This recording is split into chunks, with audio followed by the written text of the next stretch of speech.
No capítulo anterior, no capítulo 10, nós fechamos a parte de regras. Agora vamos estudar um pouquinho das questões ligadas às noções elementares, ou seja, dicas, estudos de como jogar melhor xadrez. Não basta apenas saber as regras, mexer as peças. É importante saber para onde vão as peças, o que fazer com essas peças, né? Então, o estudo do xadrez ele é dividido em três partes: abertura, meio jogo e final. E dentro dessas partes nós temos questões como tática, estratégia, cálculo, análise, que são coisas mais avançadas no estudo de xadrez. Mas nós podemos estudar abertura, meio jogo, vinculado a esses temas apenas de forma mais superficial, olhando apenas a questão de como dominar um centro, um xadrez, respeitar os tempos, o desenvolvimento, o espaço. Isso já são dicas importantes de como jogar uma boa partida. Então, o que seria a abertura? A abertura no xadrez seriam os primeiros lances. Eu tenho que colocar as minhas peças para jogar. Emanuel Lasker foi um campeão mundial que, por mais tempo, deteve o título, a coroa de campeão mundial, de 1894 a 1921. Ele estava dando uma conferência e perguntaram para ele quais seriam, por exemplo, os 10 primeiros lances, os melhores lances que ele faria.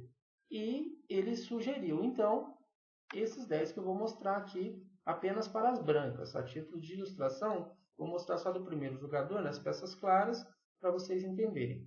Então ele disse assim, ó, eu começo a partida colocando os peões no centro. Começo com o peão a E4, né, porque aqui já libera casas para a dama e para o bispo. Estou dentro de uma casa do centro e estou atacando uma outra casa do centro. Vou só passar lance das pretas, não precisam se ater àquilo que as pretas estão fazendo, observem só o que o branco está fazendo. No segundo lance, eu tentaria colocar mais um peão no centro, porque aí libera este bispo, mais duas casas para a dama, está dentro de uma casa do centro e atacando outra. Aqui, ele diz para jogar o cavalo no terceiro lance, porque desenvolve uma peça, ou seja, tira da casa inicial e coloca para jogar, e ataca casas do centro. No quarto lance, ele diz o outro cavalo, que desenvolve peça e ataca mais duas do centro. Depois ele fala sobre o bispo, né, porque desenvolve a peça e ataca o centro. Esse cavalo eu estou mexendo ele, né, porque eu tenho que fazer lance das brancas e das pretas. Mas não observem que as pretas estão fazendo, e sim só o lado das peças claras, das brancas. O bispo, porque desenvolve e ataca a casa do centro. O roque, né, que é aquele lance que dá proteção ao rei e jogo para a torre. Tirar a dama da casa inicial e colocar ali próximas casas do centro. Torre, cruzando uma casa do centro. E o centro são essas quatro casas. Né? Colocando as torres aqui, elas ficam atrás dos peões que estão atacando o centro.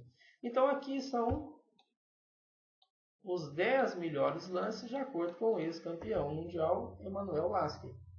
É claro que o segundo jogador vai jogar, é o que nós vamos ver agora, e ele vai tentar confrontar esse desenvolvimento, atrapalhando a ação das brancas. Porque no xadrez não é só eu jogar com as minhas peças, eu tenho que anular a ação do outro também. Então, dentro dessa perspectiva de tentar fazer os 10 melhores lances, com as pretas jogando agora, e não só passando lances, nós poderíamos jogar E4 e as pretas E5, ou seja, ambos brigando pelo centro. Cavalo atacando o peão, cavalo defendendo. Então faz parte daquelas 10 jogadas que nós pensamos. Cavalo desenvolve, cavalo desenvolve. Isto aqui é a abertura dos 4 cavalos. Pela formação, né? Nós temos os 4 cavalos desenvolvidos. Tira o bispo, tira o bispo. Porque isso possibilita o roque para as brancas e para as pretas. não dá para jogar o peão 2 casas para frente. Por que que não dá? Porque simplesmente ele seria tomado a 1, 2, 3 ataques e a 1, 2 defesas apenas. Só que não podendo dar 2 passos, nós vamos dar um passo só. As pretas também, para tirar seu bispo. Aqui a gente poderia rocar. Rocava também. Quando nós olhamos só as brancas jogando, fizemos bispo a F4, que não dá agora que o peão toma. Mas não podendo ir a F4, eu chego o mais perto possível. E3. Também é bom, né? Porque está dentro de uma ideia de controlar o centro, porque o peão, o bispo em E3, ele controla D4. Se tomar, não tem problema, esse peão retorna. As pretas poderiam continuar o desenvolvimento. Não dá para jogar em D3, mas dá para jogar D2 ou E2. E aqui a gente teria as peças desenvolvidas para as brancas e para as pretas. Ou seja, peças claras, peças escuras, todas aptas para jogar o meio jogo. Se tomar aqui, poderia tomar, né? Se a gente joga um peão lateral aqui, pode fazer a tomada, ou o próprio branco pode fazer a tomada que tem a defesa. Ou seja, as peças estão em harmonia, prontas para atacar e para defender. Então a fase de abertura não é uma fase de atacar o adversário, é uma fase para colocar as peças em jogo e aí depois de colocadas as peças em jogo que nós vamos trabalhar para atacar o adversário. Então basicamente são 4 os conceitos principais. Domínio de centro, que são essas 4 casas. Se não der para atacar essas 4 casas, nós podemos dominar o grande centro, que é o que faz, por exemplo, o branco. Ó. Ele não está dentro do centro com o seu cavalo, mas ele está no grande centro, que também dá uma boa ação para a peça.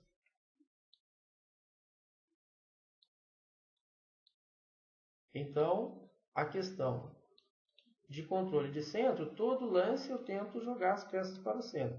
Veja aqui agora, eu tenho a opção de jogar o cavalo nesta casa ou nesta casa. Por que a minha escolha é esta? Porque além de atacar o peão do adversário, eu estou atacando, estou controlando 2 casas do centro. Se eu jogasse aqui, além de dificultar a saída do bispo, da dama, eu ataco só uma do centro. Se eu jogasse aqui, nenhuma do centro, então seria o pior lance. Então, o meu norte de desenvolvimento é sempre voltado para o centro. A gente, em xadrez, tem que ser centrista. Dominar o centro a todo momento, especialmente na fase de abertura. São as 10, 12, 15 primeiras jogadas. Além da questão do centro, nós temos o desenvolvimento.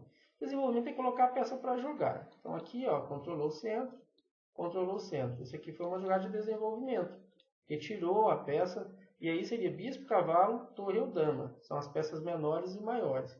Peão é peça também, mas não é considerado dentro desse aspecto de peça maior e peça menor. Não é considerado exatamente peça. Né? Então, peça menor é quando a gente desenvolve um bispo e um cavalo. Peça maior, uma dama e uma torre. Isso para questão de desenvolvimento. E o rei também não conta, né? Porque o rei a gente não desenvolveria o rei, uma vez que o adversário pode atacar o nosso rei. O rei tem que ficar protegido, rocado. Então, toda vez que eu tenho um lance, eu vou desenvolver uma peça nesta fase inicial. Desenvolver, então, é o ato de tirar a peça da casa inicial e colocar para o jogo. Para onde? Que direção? No centro. Nós temos também a questão de espaço. Por exemplo, se as brancas jogam aqui, as pretas jogam aqui, as brancas jogam aqui, as pretas aqui, então o branco respeitou mais o centro, as pretas também, tem controle de centro, mas mais passivo, mais modesto, né? Porque não está em casa do centro, só está atacando casa do centro. Não está efetivamente dentro do centro, os peões das pretas. As pretas não priorizaram a colocação dos seus peões em casas centrais, apenas controlando o centro. Então isso gera um problema de quê? De espaço. Ó, na hora de sair o bispo, o branco tem facilidade, as pretas não. Qual foi o problema? A questão do espaço. Ou seja, o branco brigou por mais espaço, por mais território, por mais controle de casas, e as pretas não. Então, além do centro do desenvolvimento, o espaço é importante. E o tempo é a rapidez com que eu coloco as peças em jogo. Então, aqui um tempo, um tempo. Um tempo, outro tempo. Se eu jogo esse, mais um tempo, e esse joga aqui, e eu jogo aqui de novo, eu perdi um tempo. Então, eu joguei a mesma peça duas vezes, enquanto o adversário usou o seu tempo para colocar a peça em jogo. Ou seja, se peão não é considerado peça nem menor nem maior, mas ele ajuda o adversário a sair, né? Ou seja, jogando um peãozinho desse, o adversário pode sair com risco. Então, basicamente, nós temos 4 conceitos que têm que ser respeitados para as brancas e para as pretas. É a questão do centro, do desenvolvimento, do espaço e do tempo. Ok? Vamos para o próximo capítulo falando sobre meio-jogo.